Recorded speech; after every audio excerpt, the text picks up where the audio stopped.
हमारे चंदोसी के पास एक गांव है मई, वहां आरिफ कव्वाला है। जब वो मुझे पता चला तो मैंने कहा इसका भी मैं आरिफ भाई को भी एक मशवरा दे दूं कि अब आपकी उम्र काफी हो गई है, हज भी कराए हो, कुछ शर्म भी करो। सामने एक लड़की बैठी है, उससे ये मुकाबला कर रहे हैं, तस्लीम आरिफ के नाम से जो मशहूर है कव्वाल। भाई आप इतने नेक इंसान हो, इतनी नातें आपने पढ़ी हैं, इतने बेहतरीन बेहतरीन वाकयात आपने पढ़े हैं, और आप ये करते हुए आपको कितने पैसे की जरूरत है? ये कव्वाला से मुकाबला करते हो, टोपी उतार देते हो, मतलब तुम मुसलमान नहीं होते उस वक्त जब टोपी उतारते हो? तो मुसलमान और वो सब मई के लोग मुसलमान है, वो सब जो एक मुसलमान लड़की को बिठाल के मुजरा सुन रहे हैं उसका। मुसलमानों की ये शान है? अरे मुसलमानों की शान तो ये है, गैर मुस्लिम लड़की हुजूर के सामने आई, उसके सर पे दुपट्टा नहीं था, हुजूर ने फरमाया लो मेरी चादर ढक दो, सलमान फारसी से कहा मेरी चादर इसके सर पे ढक दो। अर्ज की हुजूर वो मुसलमान की बेटी नहीं है, गैर मुस्लिम की बेटी है, उसका सर इस लायक नहीं कि आपकी चादर रखी जाए। फरमाया वो है तो किसी मुसलमान की बेटी नहीं, मगर है तो किसी की बेटी। सलमान तू उसका सर ढक दे, अल्लाह तेरे गुनाहों को ढक दे। और तुम मुसलमान मई के तुम बेवकूफ हो, जहां जहां के कराते हो सबको कह रहा हूं, और जितने उस पर राजी हैं उन सबसे कह रहा हूं, और खास तौर से उन तस्लीम आरिफ से कह रहा हूं, मुसलमान हो, सुन्नी हो, हुजूर से इश्क रखते हो और बेहयाई करते हो सीधी सीधी, नाच गाने देखते हो सीधे सीधे। मेरी मां अम्मी आयशा कुरान पढ़ रही है, तवज्जो करो, कौन कुरान पढ़ रहा है? सिद्दीक की बेटी सिद्दीका, मेरे हुजूर की महबूबा बीबी सैयदा आयशा सिद्दीका। आप कुरान का पढ़ रही है? मदीने में। कहां पढ़ रही है बोलो? और कुरान की आवाज छन छन के मस्जिद में आ रही है, हल्की हल्की हल्की हल्की। हुजूर ने पत्थर उठाया, जहां से आवाज आ रही वहां पत्थर लगाया, अंदर जाके फरमाया आयशा इतनी जोर से कुरान ना पढ़ो कि बाहर आवाज जाए, इतनी जोर से कुरान ना पढ़ो। अब मुझे बताओ, कुरान सुन जो रहे हैं वो सब उनकी औलादे हैं, वो उम्मुल मोमिनीन हैं, सारे मोमिनों की मां हैं। जो कुरान पढ़ रही हैं वो है जिसकी गवाही पाकी की कुरान देता है। सूने नूर जिसका गवाह है वो अम्मी सैयदा आयशा सिद्दीका। और सुने वो कौन है? वो सिद्दीक अकबर की बेटी हैं, मेरे नबी की बीबी हैं। उनकी आवाज आई तो मेरे नबी ने कबूल नहीं किया कि आयशा अगर कुरान भी पढ़े तो आवाज बाहर ना जाए। तो ये कव्वाली वाली क्या चीज है? ये उनके लिए पैगाम इस वजह से भेजा कि ये काफी लोग आए यहां पे, ये पहुंचा देंगे उन तक, जरूर वो सुन लेंगे। और हमारे तो वो बड़े भाई हैं, उनसे हम बड़े भाई कह रहे हैं कि खुदा के वास्ते कोई शर्म हया करो, अब बूढ़े हो गए तौबा कर लो। तुम्हें तो पहले ही तौबा कर लेनी चाहिए थी सब बातों से। हजरत अली कहते हैं कि मेरी निकाह होने वाला था, कहते मैं निकाह करके अपनी बीबी फातिमा के पास गया, पहली मर्तबा मैंने सैयदा के कमरे में जब कदम रखा तो उन्हें देख के रोने लगा। कोई बीबी को देख के रोता है अपनी? दूल्हा नहीं ना, और बीबी भी फातिमा हो, सैयदा हो, और मियां नबी की बेटी। हम सुभान अल्लाह। अम्मी आयशा फरमाती जिसकी नाक, जिसकी आंख, जिसके होंठ, जिसके रुखसार, जिसका चलना, जिसका बोलना बिल्कुल नबी की तरह है, वो कोई और नहीं बल्कि सैयदा फातिमा है। फातिमा चलती थी ऐसा लगता था अल्लाह का रसूल चल रहा है, फातिमा बोलती थी ऐसा लगता था रब का रसूल बोलने लगा। सुनो, हजरत अली कहते हैं मैं रोने लगा अपनी बीबी को देख के। तो मुझे देख के वो बोली आप क्यों रोते हैं, कि आपको शादी ये पसंद नहीं थी? मैंने कहा बिल्कुल, हुजूर का एहसान है, सरकार ने आपका हाथ मेरे हाथ में दे दिया और आपने मुझे मंजूर किया फातिमा, मगर मुझे एक बात का गम है। का क्या? का कितनी भी गरीब लड़की की शादी हो, मेरी बहनें सुन लें, मेरी बेटियां सुन लें, हो सके तो लिख लें, हो सके तो रुखसत करते वक्त अपनी बेटी को ये बात कान में सुनाएं, अल्लाह तुम्हें इसका अजर देगा। क्या? हजरत फातिमा कहने लगे हजरत अली, ए फातिमा मैं देख रहा हूं कितनी भी गरीब की लड़की की शादी हो, एक दो जोड़ी कपड़े नए पहन लेते हैं। मैं देख रहा हूं कि हसरत होती है, तमन्ना होती है, दुल्हन के दिल की हसरत होती है कि मैं अपना हसरत निकालूं दुल्हन बनते वक्त, मगर मैं देख रहा हूं आप जिस कपड़े में दुल्हन बनी है उसमें 70 पैमद लगा है उस चादर में, मगर आपके चेहरे पर कोई शिकन नहीं। तो कहते हैं सैयदा फातिमा ने मेरी तरफ देखा, आंखों में आंसू आए, वो कहने लगी मेरे अब्बा फरमाते हैं अल्लाह कपड़ों से राजी नहीं होता, अल्लाह तो मेरी बेटी फातिमा सजदों से राजी होता है। बस मेरी आखिरी बातें हैं, जिस की आखिरी हिचकी है, गौर से सुन, जिंदगी भर का खुलासा इसी आवाज में है। मेरे दोस्त, मेरे भाई, तवज्जो करें, यूं ही सैयदा फातिमा नहीं है। हुजूर ने फरमाया फातिमा सबने चांद देख लिया, कल को ईद है, मेरी बेटी ने देखा चांद? का अब्बा नहीं देखा। फातिमा सबने देखा, आपने क्यों नहीं देखा? अर्ज किया अब्बा सबने देखा, इसी वजह से तो मैंने नहीं देखा। फातिमा नहीं चाहती कि जिस चांद पे गैर महरम की नजर पड़े उस पे फातिमा की भी नजर पड़े।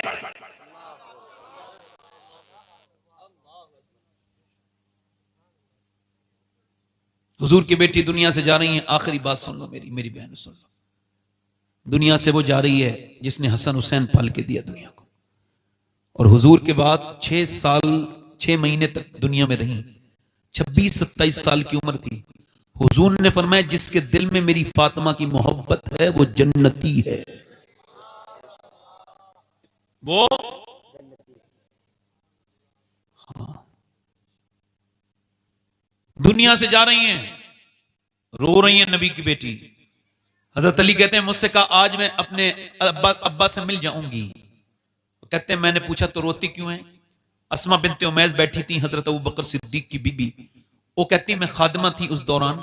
मैंने पूछा आप रोती क्यों है, क्या गम है आपको? कहने लगी और तो कोई गम नहीं, मौत का डर है? कहा नहीं, मैं सोच रही हूं जीते जी पर्दा किया है, इंतकाल के बाद जब मैयत चलती है ना तो मैयत पे जब चादर डालते हैं तो पता चल जाता है पेट कितना मोटा है, कितना पतला है, मैयत कितनी मोटी है, कितनी पतली है। मैं सोच रही हूं कि कहीं ऐसा ना हो जीते जी तो मैंने पर्दा किया है, इंतकाल के बाद जब मेरा जनाजा निकले तो किसी को यह खबर ना हो जाए कि मोहम्मद की बेटी कितनी मोटी थी, कितनी पतली थी। अल्लाह अकबर। मेरा इमाम बरेली से बोला जिसका आंचल न देखा मोह मेहर ने, उसे रिदाए नजाहत पे लाखों सलाम। सैयदा जहरा तैयबा ताहिरा जाने अहमद की राहत पे लाखों सलाम। ओ मेरी बेटियों, ओ मेरी बहनों, अपने घरों में कुरान शुरू कर दो वरना तुम्हारे बच्चे बर्बाद हो जाएंगे। इनको बचाओ, अपनी बेटियों को बचाओ। 6 साल की बच्चियों पर, 6 साल की बच्ची के सर पे दुपट्टा रख दो। मैं गारंटी के साथ कह रहा हूं और मुझसे लिखवा लो, थूक देना मेरे मुंह पर। 6 साल की बच्ची अगर हो और तुमने सर पर दुपट्टा रख दिया, मर जाएगी मगर अपना सर नंगा नहीं करा सकती। ये गैर मुस्लिम कह रहे हैं हमने मुसलमान लड़कियां कन्वर्ट करा ली, हमने मुसलमान लड़कियां छीन ली। तुम्हारी हैसियत कोई नहीं है, मुसलमान थी नहीं सही मानों में, वरना मुसलमान कैसे चली जाएगी? उसने इस्लाम समझा ही नहीं। गैर मुस्लिम के साथ एक लड़की गई, मैंने उससे मुलाकात की, मैंने पूछा तुम मुसलमान हो? कह लगी जी मुसलमान थी मैं, अब तो नहीं। मैं कह लगा क्या तुम सैयदा फातिमा को जानती हो? बोली नहीं। मैंने कहा आप सैयदा खतीजा को जानती हो? बोली नहीं। मैंने कहा मैं सुनाऊं? बोली हाँ सुनाओ। मैंने उसे एक एयरपोर्ट पे बैठ के 1 घंटे लगातार सैयदा फातिमा की बातें सुनाई, बचपन से लेकर तक विसाल तक। आखिर में वो बदल गई। मैं कहता हूं गैर मुस्लिमों से जो ये देख के खुश होते हैं मुसलमान लड़कियां हमने छीन ली, वो उन्हें बताओ उन्होंने इस्लाम समझा नहीं था। अगर समझ लेती तो कभी अपनी जान दे देती, ईमान नहीं देती। देखना है तो फिलिस्तीन को देख लो। मेरे नबी ने फरमाया जब मदीने के हालात बिगड़े तो सहाबा तुम चले जाना शाम। अस्की हुजूर शाम के हालात बिगड़े तो मेरी उम्मत के लिए दुआ करना। फिलिस्तीन को देखो, हमें क्या मतलब फिलिस्तीन से? मगर एक बात बता रहा हूं आपको, फिलिस्तीन में 7,000 बच्चे ऐसे मरे हैं जो 10 साल से कम उम्र के थे। शहीद हुए कितने? 7,000। और माएं उठा रही है ना बच्चों को, तो किसी का हाथ आ रहा है, किसी का पांव आ रहा है, पूरे बच्चे भी नहीं मिल रहे हैं, छोटे छोटे बच्चे हैं। अल्लाह अकबर। जरा गौर तो करो, एक एक ब्रेड पर 3-3 बच्चे लड़ रहे हैं, भूखे हैं बेचारे, उनके घर खंडर बन गए, मगर पूरी दुनिया में किसी को कोई तकलीफ नहीं। और हम तो कर भी कर सकते हैं उनके लिए, कुछ नहीं कर सकते। सब कुछ है भी तब भी कुछ नहीं कर सकते उनके लिए। अल्लाह अकबर। मगर किसी को कोई अफसोस नहीं, मगर मेरे नबी को तकलीफ है। मेरे सरकार फरमाते हैं मेरे उम्मती के पांव में कांटा लगता है तब भी मुझे तकलीफ होती है। ये तो उम्मती हुजूर को भूल गए, हुजूर तो उम्मती को कभी नहीं भूले। मेरे सैयदी सरकार आला हज़रत फरमाते हैं कि आज भी गुंबद खजरा में मेरे नबी अपने उम्मत के लिए दुआ कर रहे हैं, हाथ उठा के दुआ करते हैं। अच्छा लगता भी है, मदीने जब जाओ तो वहां रहो तो ऐसा लगता ही नहीं कि जैसे कोई तकलीफ है, ऐसा लगता है कि बस आसानी आसानी है, बस जन्नती जन्नत है। बस सुरूर ही सुरूर है, बस बरकत ही बरकत है। हाँ, वहां से जब आओ तो जरूर रूह बढ़ मिचलने लगती है। मैं कहता हूं फिलिस्तीन की वो लड़कियां, अल्लाह का शुक्र है कि मैं सैयद पैदा हुआ, अल्लाह का शुक्र अदा करता हूं। इस पर मैं, अल्लाह का फजल है, उसका शुक्र अदा करता हूं। और मैं जो भी हूं, जिस लायक भी हूं, मैं किसी लायक तो नहीं, मगर अगर मुझे फिलिस्तीन की लड़कियों के जूते मिल जाएं, उन लड़कियों के जिन्होंने ये बयान दिया है, तो मैं अपनी कब्र में रख के उसे वसीयत कर दूं कि ये जूता जरूर मेरी कब्र में रख देना। ये उस बहन का जूता है जिसने ये बयान दिया। वहां की लड़कियां बयान ये दे रही हैं कि हम रात को सोते हैं तो बुर्का ओढ़ के सोते हैं। कहा क्यों? रात को तो कोई बुर्का नहीं ओढ़ता। कहने लगे इस वजह से जब बम गिरते हैं तो मलबे में लाशें दब जाती हैं। हम ये सोचते हैं जब हमारे घरों पे बम गिरे और सुबह को जब हमारी लाशें निकले तो वो बेपर्दा नहीं होनी चाहिए, उस पर पर्दा होना चाहिए। मैं ये बात अपनी बेटियों को बता देता, उन बेटियों को बता देता जिन्हें कॉलेजों में रह के अब पर्दे से नफरत हो गई, जिन्हें चार दीवारी से घुटन होती है। मैं अपनी उन बहनों से कहता जिन्हें दुपट्टा सर पे रखने में जब वो बेइज्जती का एहसास होता है, मैं उन्हें बताता अपनी बहन बेटियों को, उनके जो वो कहती है हम मॉडर्न कैसे रहेंगे अगर सरों पे दुपट्टा रखेंगे। मैं कहता हूं मेरी बेटियों, खुदा के वास्ते वापस आ जाओ। कयामत का दिन होगा, नबी की बेटियों की कैसे हुजूर को जवाब दोगी, कैसे हुजूर की बेटी को जवाब दोगी? बताओ। मैं पूछता हूं तुमसे, और मैं आपसे भी पूछता हूं नौजवानों, जरा आपसे भी जरा पूछने लगा हूं, अपनी बहन बेटियों को आपने भी कभी नहीं समझा, कभी गौर नहीं किया? आखिरी बातें मेरी ये हैं जो कि मैं अपनी तकरीर के खात्मे पर हमेशा करता हूं कि मेरे दोस्तों तौबा कर लो, और मेरी बहनों आप भी आज तौबा कर लो, भी वक्त है। मैंने अपने हाथों से अपने ताया को दफन किया और मैंने अपने सामने अपने अब्बा को दफन होते देखा। मैंने अपने रिश्तेदारों को, मुझ पर यह राज खुल चुका है कि मैं भी मर जाऊंगा, और मुझ पे इसमें कोई अभाम नहीं है। मुझे कोई, मैं उस मुझ पर खुली, ये खुली बात है। जब मैं पैदा हुआ था तो मौत का अलार्म बज गया था। इकबाल ने कहा था हर एक मकाम से आगे मकाम है तेरा, हयात ज़ौक़े सफर के सिवा कुछ और नहीं, रोज सफर है मेरा। मैंने कितनों को मरते देख लिया। कुछ लोगों को इल्म हो जाए तो तकब्बुर हो जाता है, कुछ लोग ज्यादा दौलत पा जाए तो तकब्बुर कर लेते हैं, डरते नहीं अल्लाह से। नहीं कह रहा हूं जो नहीं डरते। एक बार मैं कुछ खराब लोगों, खराब पीरों के खिलाफ बयान कर रहा था, तो कुछ अच्छे पीरों को बुरा लग गया, तो मैं समझा यार ये इसका मतलब ये भी इसी में मुलव्विस है। मैं कहता हूं डरना, मेरे हुजूर की हदीस सुनिए, अल्लाह के रसूल फरमाते हैं मेरी नजर में सबसे खतरनाक जगह कब्र है। सबसे खतरनाक जगह किसकी नजर में? हुजूर की नजर से कुछ छुपा है? जब ना खुदा ही छुपा तुम पे करोड़ों दुरूद। हुजूर की नजर से कुछ छुपा है? जब ना खुदा ही छुपा। हाँ, उमर फारूक आजम, सब कह दो रदी अल्लाह तआला अन्हु, सब कह दो। हजरत उमर, हुजूर ने फरमाया मेरे बाद नबी होता तो उमर, मेरे बाद नबी होता तो, जल्दी बोलो, मेरे बाद नबी होता तो उमर होता। आदि दुनिया के बादशाह, उमर की तरह हाकिम न पैदा हुआ उनके बाद, न होगा कयामत तक। उमर वो है, उसके इल्म का हाल यह है कि 28 आयात कम से कम उसकी मर्जी की कुरान में मौजूद है। उमर वो, मेरे नबी ने फरमाया मेरे उमर से शैतान डरता है। मेरे नबी ने फरमाया अल्लाह फख्र फरमाता है अरफात के मैदान में मेरे सहाबा पर, और बिलखुसूस मेरे उमर पे फख्र फरमा रहा।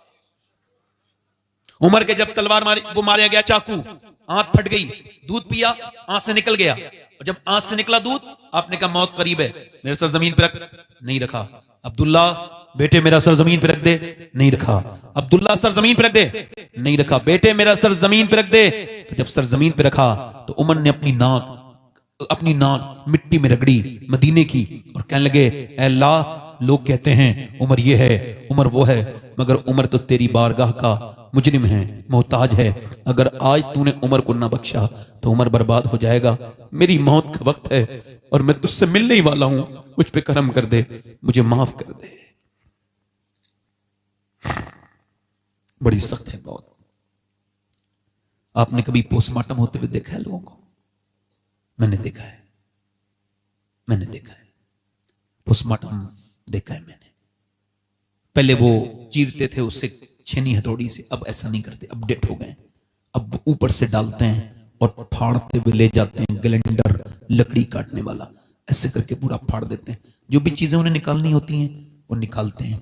उसके बाद उस पर बहुत दरिंदगी के साथ वो शराब पिए हुए होते हैं और उसमें लगाते हैं टांके, और टांके लगाने के बाद फिर वो दे देते हैं। कभी किसी पोस्टमार्टम वाली बॉडी को गुस्ल दे के देखना। मैंने जिंदगी में कई बार ऐसा किया है। जब जब किया है मैं गुस्ल देता हूँ मुर्दों को, अल्लाह का शुक्र है। उसकी वजह क्या है? जब मेरे दिल पे मैल बढ़ जाता है तो उसका मैल हटा के अपने दिल का मैल हटा लेता हूँ। तो वो जो है ना, वो अब तवज्जो करो, गौर करो मेरी बात पर। अब क्या हुआ कि उसको फाड़ दिया। हुजूर फरमाते हैं जब मुर्दे का हाथ पकड़ता है ना गुस्ल देने वाला, तो मुर्दा कहता आराम से उठा, तेरे उठाने से बड़ी तकलीफ होती है। यार जब मुर्दे के हाथ उठाने से तकलीफ होती है तो मुझे बताओ, आपसे पूछना चाहता हूं कि जब वो उसको चीरते होंगे, पोस्टमार्टम करते होंगे, तो कितनी तकलीफ होती होगी। दुआ करो, ऐ अल्लाह हम दिन रात सफर में रहते हैं, हमें पोस्टमार्टम वाली मौत से बचा लेना, अपनी रहमतों वाली मौत देना। मौत तो वो बेहतरीन मौत है कि जिसके वक्त मैं कलमा पढ़ रहा हूं। बेहतरीन मौत तो वो है कि जब रूह निकल रही हो तो सामने गुम्बद खजरा हो। ये क्या मौत है? इधर मर गए, उधर मर गए, बगैर रब को पहचाने मर गए। कभी सोचा, कभी गौर किया, कभी गौर किया आपने? एक औरत मूसा अलैहिस्सलाम के जमाने में एक आदमी के पास आई, कहने लगी मेरे बच्चे बीमार हैं, आप मुझे कुछ दे सकते हैं? उस आदमी ने कहा मैं तो तुझ पे नजर रखे हुए था, तेरा शौकीन हूं, तू रात गुजार दे, मुझे हर रात नहीं औरत चाहिए, तू आज रात आ जा, तुझे दे दूंगा। उसने कहा मैं अपना जिस्म बेचने नहीं आई हूं। चली गई, फिर वापस आई, कहने लगी कुछ दे दे, बच्चे मेरे भूखे इतने हैं, उनके मुंह से झाग निकल रहे हैं, मेरे बच्चे बेहोश हो रहे हैं, कुछ दे दे। उसने कहा मैं रात को आ जाऊंगी, जो तेरा दिल चाहे कर लेना। वो रात को आई, बच्चों को खिला के कमरे में बैठी थी। इसने उसके हाथ लगाना चाहा, जैसे ही हाथ लगाया ना, ये कांपने लगी। इसने कहा कांपती क्यों है? ड्रामा करती है, पैसे नहीं मिले? कहने लगी पैसे सब कुछ नहीं होते, और फिर का ईमान भी कुछ होता है। का क्या मतलब?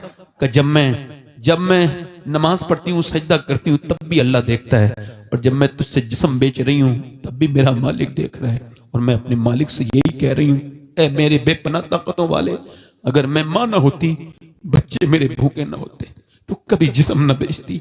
हुजूर फरमाते हैं ऐसी फूट के रोई, ऐसी फूट के रोई कि रोना तो उसका था मगर दिल पे असर उसके हो गया। अल्लाह बड़ा करीम है, बड़ा अल्लाह कदरदान है अपने बंदों का। अल्लाह ने उसका दिल बदल दिया। अल्लाह ने जब उसका दिल बदला तो उसकी आंखों के आंसू नीचे को गिरे, तो वो बोला मैं तुझे अपनी बहन बनाता हूं, ले ये ले। उसने पैसे दे दिए सारे, चली जा, तूने मेरा दिल बदल दिया। सजदे में गिर के बोला मालिक एक बार आई थी, हाथ नहीं लगाया, कैसी डरती थी, मैंने तो कितनी इज्जतें लूटी हैं, मैं तो कितना लुटेरा हूं। ऐसा रोते रोते सो गया। सुबह को दरवाजे पे दस्तक हुई, इसकी आंख खुली, दरवाजा खोला, सामने बुजुर्ग खड़े थे। कहा आपका नाम? कहा आप पहले बताएं किसका घर है ये? कहा मेरा ये नाम है। तो सामने खड़े होने वाले मुस्कुराए, बोले मैं अल्लाह का नबी मूसा हूं, और अल्लाह ने तुझे सलाम कहा है, अल्लाह ने तुझे सलाम कहा है, मैं अल्लाह का नबी मूसा हूं। उसने कहा मूसा कोई देख लो, कोई नेक आदमी को भेजा होगा सलाम, मैं तो इस इलाके का सबसे बड़ा बदतमीज इंसान हूं। कहा तूने कोई नेकी की है? कहा एक नेकी की, एक औरत मजबूर थी, उसे अल्लाह के लिए छोड़ दिया। कहा तो सुन, मेरा अल्लाह फरमाता है कि तू तो इतना रोया तेरी आंखें भीग गई। अल्लाह फरमाता है तेरे आंसू अगर इतने हो कि बिल्कुल जमीन आसमान के बराबर तेरे गुनाह हो, मगर इतना रो ले तेरी आंख का आंसू ढलक के गाल तक आ जाए, मैं सारे गुनाह तेरे माफ कर दूंगा। वो बोला क्या अल्लाह ने मुझे माफ कर दिया? हाँ। फिर तो तड़प तड़प के रोया, अल्लाह पूरी जिंदगी गुनाह किए थे मगर इतना गुनहगार एक बार में बख्श दिया। वो बेहतरीन बख्शने वाला है, वो फजल करने वाला है, वो रहम करने वाला है। मुल्ला रूम कहते हैं एक औरत, एक आदमी, एक चूड़ी पहनाने वाला था, औलाद नहीं थी, एक बच्चा खरीद दिया उसने, बच्चा खरीदा, ले लिया उसने पाला। 20 साल के बाद अपने घर आया, काम करते करते रोज आता था, मगर 20 साल हो गए थे उस लड़के को बड़ा होने थे। तो घर आया, बीबी ने कहा दरवाजा नहीं खोलना। कहा क्या हुआ? कहा दरवाजा नहीं खोलना। कहा बात तो बता, कौन सा गुनाह करके आए हो आप? कोई गुनाह नहीं। कहा सही बताओ।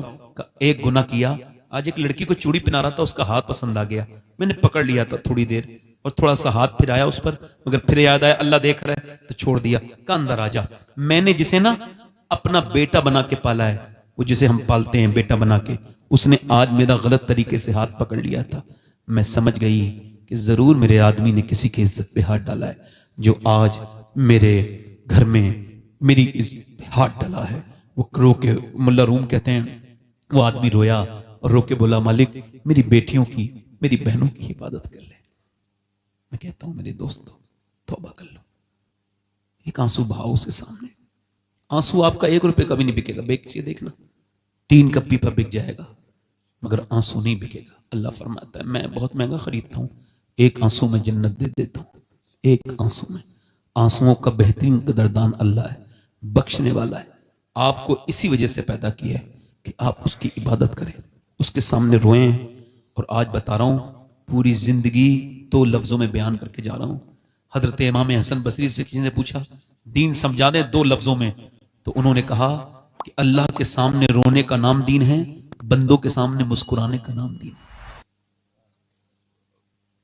उम्मीद की आपसे मैंने, बदलेंगे। अपने बताओ हुजूर के नाम पे कितने लोग गर्दन कटा सकते हैं? दोनों हाथ रख के बताएं। एक दूसरे की तरफ ना देखना, मुस्कुराना नहीं, नीचे हाथ कर ले। बात ना करना आपस में बात। जो गर्दन कटा सकता है कुछ भी कर सकता है। कितने लोग ऐसे हैं जो गर्दन भी कटा देंगे और आज से हुजूर के नाम पे पूरी दाढ़ी भी रखा लेंगे। इस महफिल में खड़े हो जाएं, खड़े हो जाएं। वो लोग जो दाढ़ी रखाएं वो खड़े हो जाएं। नहीं, सिर्फ वो लोग जिनके दाढ़ी पूरी नहीं हो, बाहर निकल के आ जाओ।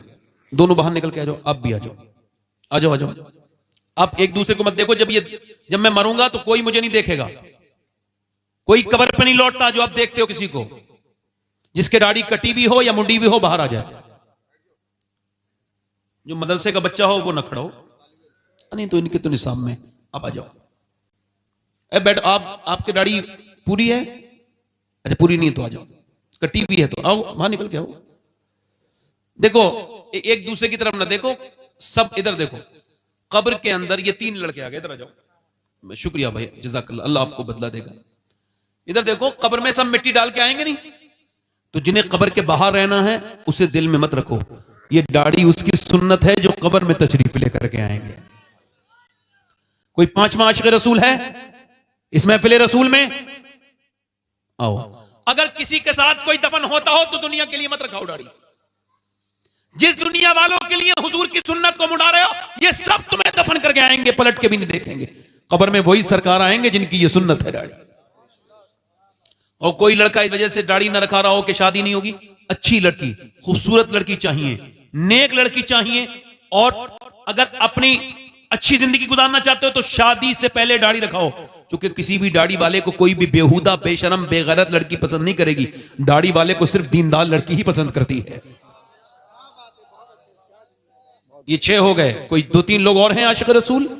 मेरी बख्शिश के लिए तो एक ही लड़का काफी हो जाता, मगर दाढ़ी मुंडाने वाले और कटाने वाला अगर कोई हो तो आ जाए। पूरी सुन्नत रखाने वाला है कोई आशिक़ रसूल अपने नबी की सुन्नत के लिए?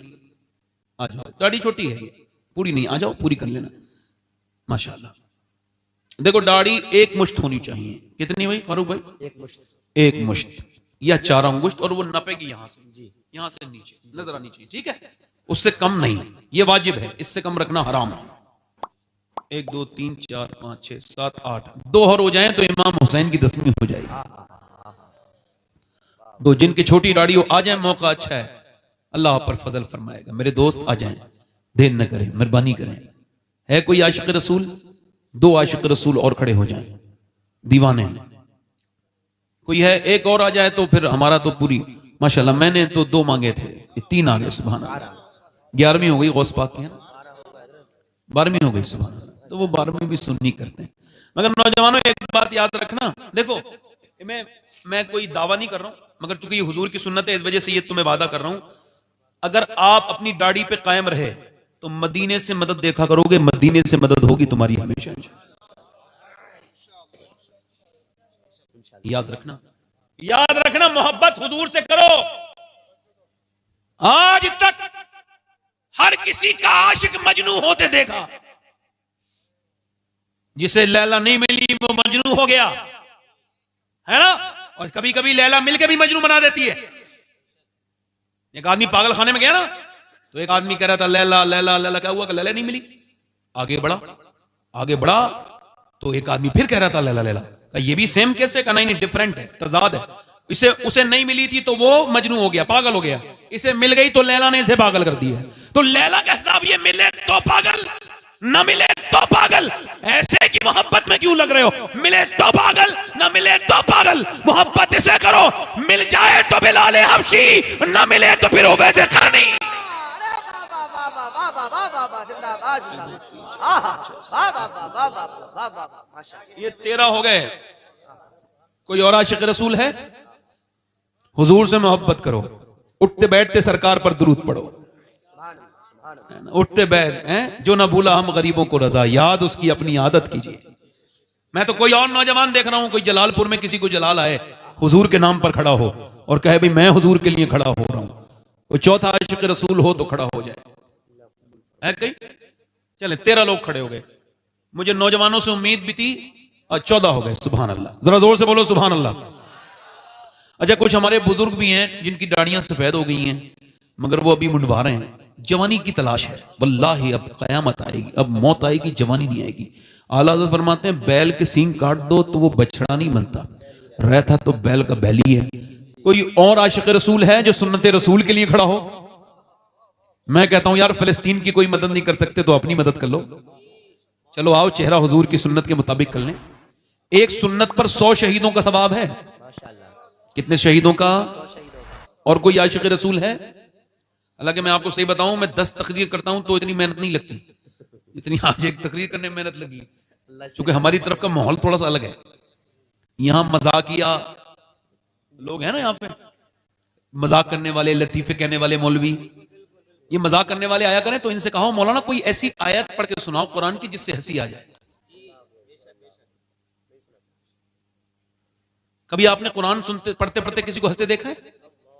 मैंने रोते तो बहुत देखा है, लोग हंसते देखा है। अब मौलवी भी जब हंसाने वाले काम करे तो रोएगा कौन? आलिम का क्या मेयार है? कुरान ने कौन सी डिग्री बयान की है? कुरान कहता है इन्नमा यख्शल्लाह मिन इबादिहिल उलमा, तुम में जो डरते हैं वही आलिम है, और इल्म वाले ही डरते हैं, और जो डरता नहीं वो पढ़ा लिखा तो हो सकता है मगर आलिम नहीं है। बहुत बड़ी बात, बहुत बड़ी बात। समझ आ रही नहीं आ रही? बहुत बहुत अच्छा। समझ आ रही नहीं आ रही? हाँ, तवज्जो करो जरा। नहीं और भाई हमने तो बड़े, अल्लाह का शुक्र है कि मैं तो अल्लाह के अलावा किसी डरता ही नहीं, और यही दलील है कि मैं अल्लाह से डरता हूं। डरता वरता किसी से नहीं हूं मैं। उसकी वजह यह मैं ज्यादा लंबी जिंदगी जीने नहीं आया। अगर मुझे कोई दीन की वजह से मार दे तो मैं शहीद हो जाऊंगा। अल्लाह करे तो मैं दीन की वजह से शहीद हो जाऊं। आमीन कहो। मेरे बुजुर्गों ने ऐसी दुआएं मांगी हैं। खुदा की कसम शहादत की मौत में तकलीफ नहीं होती बिल्कुल भी।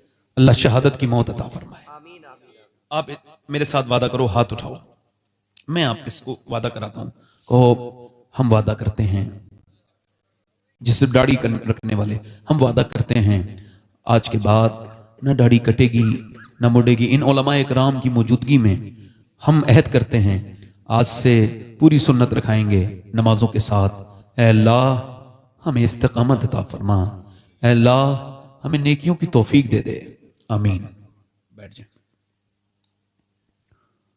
अच्छा, हुजूर की आंखों की ठंडक क्या है जरा बोलो, जल्दी बोलो मेरे भाइयों। अच्छा, आप में कोई ऐसा है जो कयामत के दिन नमरूद के साथ खड़ा होना चाहता हो? कोई हो तो हाथ उठाओ मेरे दोस्त।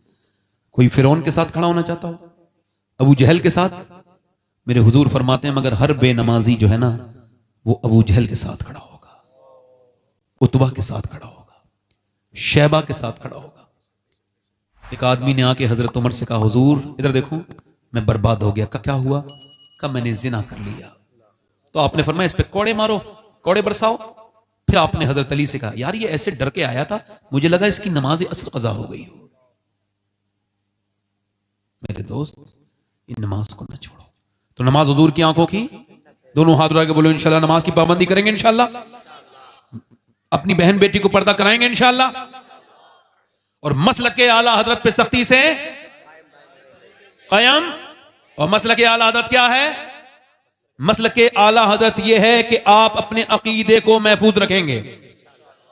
किसी भी बदअकीदा से आप किसी तरह का कोई ताल्लुक हमेशा, चूंकि जिंदगी बहुत लंबी हमारी, हम जब तक जिएंगे नबी के लिए जिएंगे, है ना।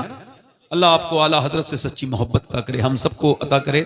और देखो मैं बड़ा कमिल आदमी हूँ, बड़ा बेकार सा इंसान हूँ, घटिया किस्म का, कोई गलती मेरी हो गई हो तो अल्लाह मुझे माफ करे, तौबा करें, अस्तगफिरुल्लाह रब्बी मिन कुल्लि ज़म्बिन व अतूबु इलैह। पढ़ लीजिए ला इलाहा इल्लल्लाहु मुहम्मद रसूलुल्लाह, मेरी जिंदगी का मकसद तेरे दीन की सरफराजी, मैं इसलिए मुसलमान, मैं इसलिए नमाजी, इस्लाम जिंदाबाद, मसलके आला हजरत पाइंदाबाद।